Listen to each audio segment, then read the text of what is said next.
Well, that was 1981. Come on a bit to 1997.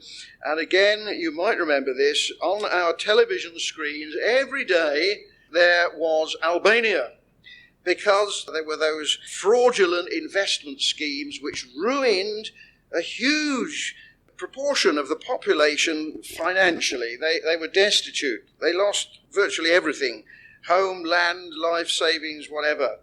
And they were so angry that they went around blowing up buildings, settling old scores by shooting people, conducting highway robberies.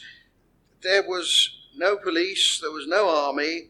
They handed over their weapons to this time of lawlessness and destruction and bloodshed. Now, I used to take my wedding ring off when I went to Albania at that time, or round about that time.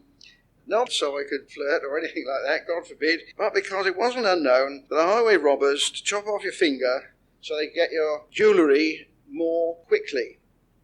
I was going along in the bus after we'd been stopped by men in balaclavas and guns. They didn't rob me.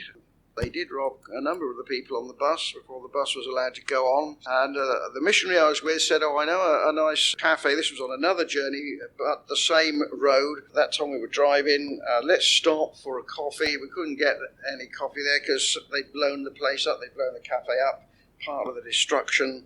When the time came to leave Albania, we got in touch with the taxi driver who takes us, or used to take us, from the last town, which is Gjirokastër, down to the border so that we could catch the bus in Greece and go on into the more peaceful world of Greece and Western Europe. But the taxi driver said, I'm not going to go down that road. He said, I have been going down and taking people to the border, and I've had grenades in the taxi so that I can protect myself against the robbers. But he said, it's too dangerous. I can't even do that anymore. You'll just have to do what you can.